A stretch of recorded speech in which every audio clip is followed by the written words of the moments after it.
There is one thing about starting your own business and starting your own practice, and that's a lot of risk. It takes time to build it and it takes time to do that. This podcast encourages and empowers you to create your own unique real story, develop your own unique real statement, and discover your own unique real self. The power is yours. Good afternoon, Anthony Verna. Previously, episode 320 of the 12-Minute Convos podcast. It's been 2 years, 8 months, 20 days, and 5 hours since we last spoke. I would just say that make sure that you put effort into every day, and you know what? It's okay if you have a bad day also. Perfectly fine to take some time for yourselves. That was then. This is now. How are you going, my friend? Who's counting?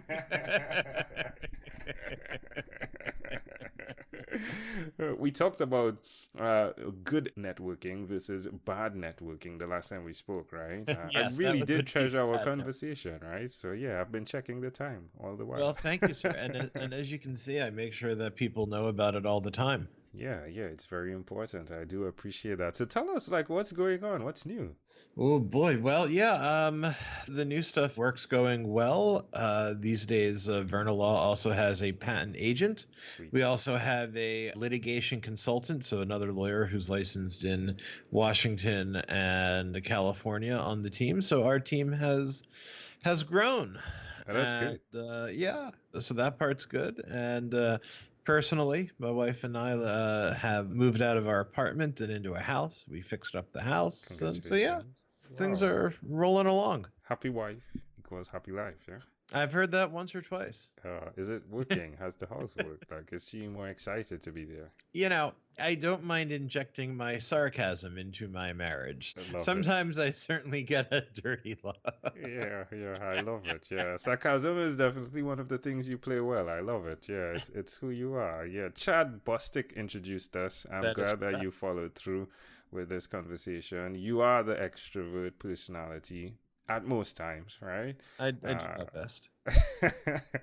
How has that been for you? How has it been affecting business and how you've been growing?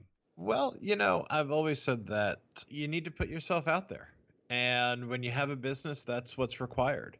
I am the face, and so I have to keep doing that. I have my own podcast. I now have a video blog series. So, yeah, you just got to keep pushing.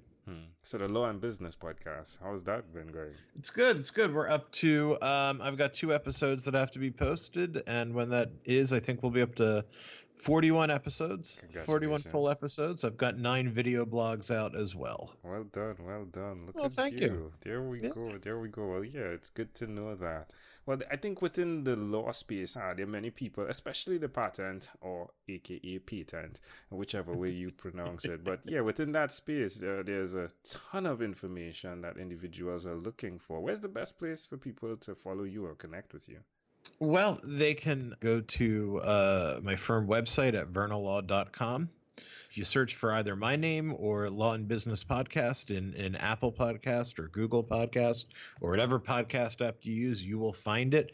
If not, if you go to vernalaw.com, you can click on the podcast link and get your favorite link that way too. They'll find me. Sure. I think what was really cool with what you were doing is how diverse your clientele reached. Have you niched down, or do you still remain that guy that has a diverse clientele?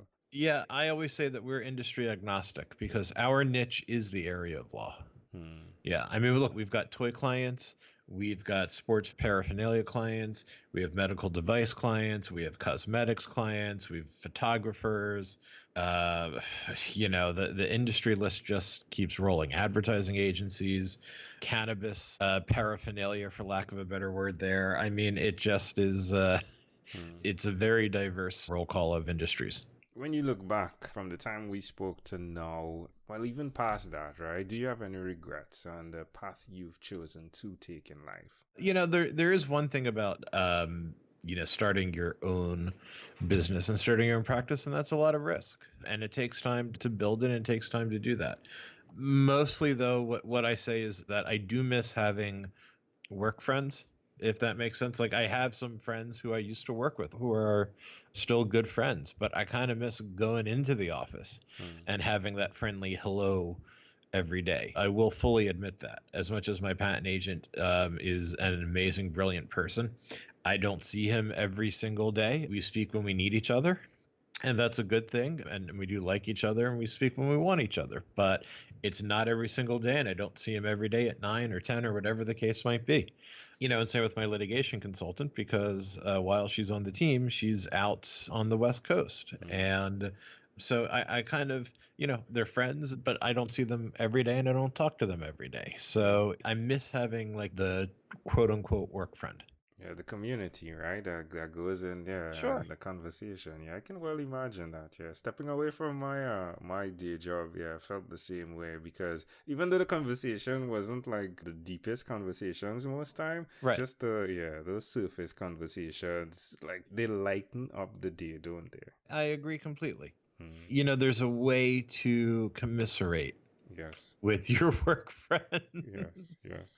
About work. And while I have friends who are colleagues, either one, obviously most of them don't do what I do, and then of course I don't do what they do, and my friends and colleagues who are in the same area probably are at a bigger law firm or might really just be a direct competitor. So it still is a little different, even from that particular standpoint. Which brings us to like a spin on the conversation. Have you had that conversation with death? The conversation of, I'm going to die. Well, sure. I mean, my wife does end of life coaching, so. Ooh, I didn't know that. So this is Michelle, right? Yeah, my wife's is a former funeral director here in New York. So yes, we have had that conversation. What does that look like? That doesn't mean we've completed it, but we've had it. Yeah. So how has that impacted your life? Is it like something that you daily reflect on, or is it something that you did and you put it on the shelf? Yeah, I won't say it's daily. But I won't say that we put it on the shelf either. Somewhere in between. There's a balance. It was wonderful. Well, I'm so glad that you're still married. It's Michelle still, right? That is correct. There we go. So you're still married. How has the decisions you've made to follow your dream impacted her? That's a good question. And I'm not too sure how to answer that, because of course, when we met, I already had my practice. So it's not like I jumped out, from the job, and it's not like I had a job at a firm where I was like, and we were like either dating or married. And it's like, hey, I want to take this risk. I was single when I took the risk. So she knew what she signed up for, right? Yes, exactly. Correct. Oh, that's wonderful. But that's true as well. She's a third generation funeral director. So she grew up with her father who owned the business. This is not really new to her, to be honest with you. Well, my friend, I want to say thank you. Thank you for coming forward onto the podcast a second time over. Oh, Mr. Jones, it's my pleasure. As well as being true to who you are, being true to your own unique real self. Because it brings great pleasure, having the opportunity to see that the individual is pursuing consistently the thing they set out for. And I believe for those that are listening as well, they can have the testament, right? That, hey, it is possible. Remain consistent, follow your dream, and you can achieve these things. So my friend, I want to say thank you for that. In closing, is there anything else you'd like to share with our amazing audience? I think you summed it up wonderfully. How could I share anything more than that? Love it. Well, again, amazing audience. Anthony, Verna, Anthony, a pleasure, I treasure. Thank you for being on what is inspired by 12-Minute Convos with Angel Jones. This podcast is produced by Pod Edits. Visit podedits.com for professional podcast publishing.